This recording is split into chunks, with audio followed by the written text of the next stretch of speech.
Omzum yükle doldu ama bende vazgeçmek yoktu.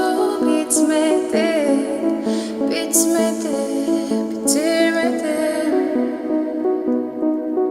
Ben özel değilim ya da öyle bir şey, ama sen varken hep böyle hissettim, böyle hissettim.